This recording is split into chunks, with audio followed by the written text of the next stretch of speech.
ụlọ ọrụ ministri steeti bụ Anambra na-akwụ maka ịkọ ọrụ ugbo bụ nke gara n'ihu wee mepụ ya bụ amụma ịgba ọgwụ mgbochi megide ọrịa nke ndị mmadụ na-ebute n'ụmụ anụmanụ ma bụrụkwazị na akpịdị ha na-arụ dịka nkịta yana busu iji wee gbochie ya bụ ọnwụ ihe ndị a na-akpata n'afọ 2030. Ya bụ ọgwụ mgbochi bụ nke a ga-achịkọba n'okpuru ọchịchị ime obodo 21 enwere n'ime steeti bụ Anambra, ebe onye nta akụkọ anyị Blessing Denix ga-ewetara gị akụkọ maka ya bụ ihe mmemme.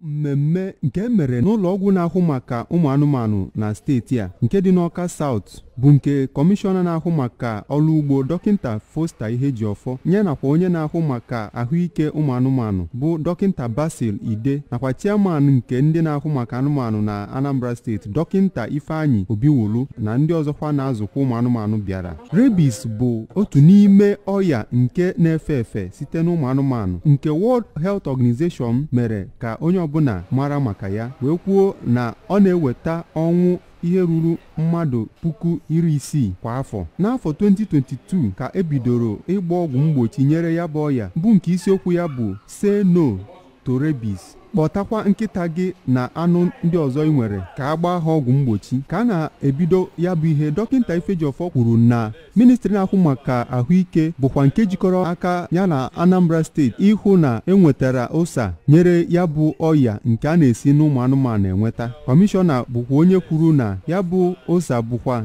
nke a ga na-eme kwa afọ iji wee mee ka ndị mmadụ mata mkpa ọ dị ịgbara ya bụ ọya ọsọ. Ka ọ na-ekwukwa okwu, onye bụ onye Director Veterinary Services nke Anambra steeti Dọkịta Ide kwuru na ya bụ mmemme bụ nke a na-eme nke ugboro abụọ n'ọchịchị ya, wee kwuo na ihe eji eme ya bụ iji wee mee ka ndị mmadụ mata ihe mgbu dị iche iche nke ọya bụ rabies na-ebute, wee gwakwa ndị mmadụ ọrụ ndị ha kwesịrị ịrụ iji wee mee ka ọrịa ahụ bụrụ nke achụfuru n'obodo. Ya bụ Director bụkwa onye kpọkuru ndị nwe nkịta na ndị na-azụpụta nkịta ka ha na-akpachapụrụ ya anya iji wee hụ na ya bụ ọya bụ nke egbochiri. N'akụkụ nke ya, onye chairman Nigerian Veterinary Medical Association ngalaba nke Anambra Dọkịta Obiwulu kwuru na ụmụ anụmanụ ndị butere ya bụ ọya na-esite na asọ mmiri wee na-ebunye ya ndị mmadụ mgbe ha tara onye ahụ, wee kpọọ oku ka agba mbọ na-akpọtụrụ onye dọkịta na-ahụ maka ụmụ anụmanụ mgbe e nwere ya bụ nsogbu. Ka a na-agba ya ajụjụ ọnụ, otu onye nwere nkịta bụkwa onye bụ onye isi ndị na-ahụ maka nkịta na Anambra steeti Dọkịta Innocent Igba gosiri afọ ojuju ya site na ihe ndị ahụ emere ma kenekwe ọchịchị Gọvanọ Chukwuma Soludo, kpọkukwe ndị nwere nkịta ka ha gbaa mbọ pụta sonye na ya bụ ihe iji wee belata ọnwụ nke na-esite na nkịta.